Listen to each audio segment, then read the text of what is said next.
Konnichiwa at magandang araw mga katol! Welcome back dito sa Tol TV, the Otaku League TV. Ngayon, dadalhin kayo ng Tol TV team sa isang exclusive all-access pass sa likod ng entablado ng isa sa pinaka-inaabangang musical stage play dito sa Naga City ngayong taon, ang Sayaw ni Nanay. Nandito ang Tol TV crew ngayon sa kanilang rehearsal space at ramdam na ramdam ang napakatinding enerhiya ng lahat. Huwag kalimutang i-like, i-follow at mag-subscribe sa The Otaku League FB page at TikTok. Samahan nyo kami sa pagtuklas sa galing at sining ng mga Bicolano.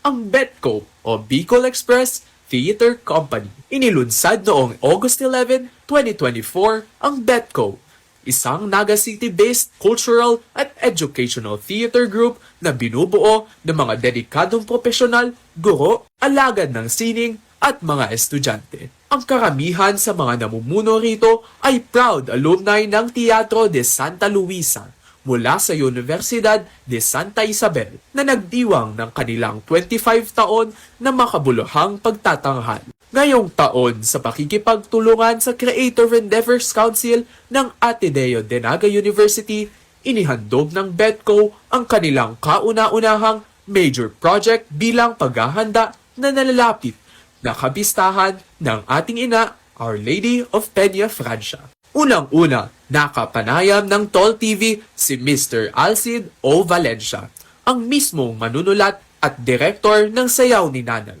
This is our first major offering, major production ng BETCO, ang Sayaw ni Nanay. Sabi nila tungkol sa evangelization, kasi maraming paraan ng pagtuturo ng tungkol kay ina o sa religion, pero sa faith, devotion, itong nakikita namin paraan yung sa pamamagitan ng stage play. So I was inspired to write this kasi unang-una yung nanay ko. This is personal kasi yung nanay ko nasa hospital. Naging personal sa akin ang pagsulat nito, pagdidirect kasi yung nanay ko nasa hospital. Hanggang ngayon nasa hospital siya. So parang dinedicate itong play nito sa nanay ko, sa aking ina. At syempre, hindi kumpleto ang isang musical stage play kung walang musika. Inspiration ko po dito sa mga song is syempre yung life experiences ko. Nakikita ko kung paano ako hinubog ng aking mga magulang. Ganun din kung paano ko ginawa yung mga song. Pagsasayaw ang mismong puso ng kwentong ito. Ang mga sayaw dito ay hindi lang basta galaw.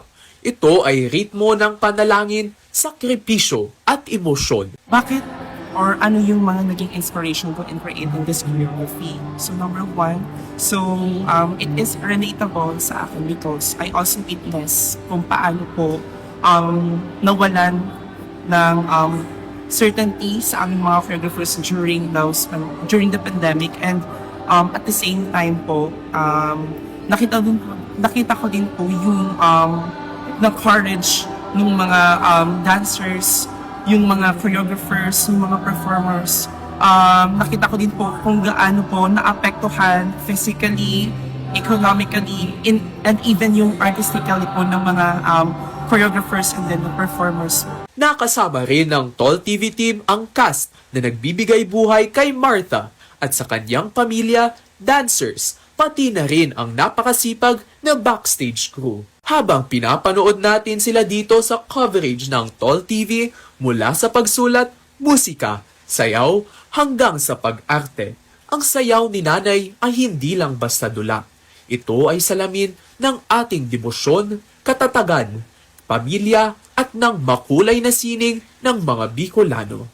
Ang Sayaw ni Nanay ay gaganapin sa Ateneo de Naga University Gymnasium August 15, 2026 at 2:00 p.m. at 6 p.m. sa halagang 175 pesos para sa regular tickets at 300 pesos naman para sa VIP tickets.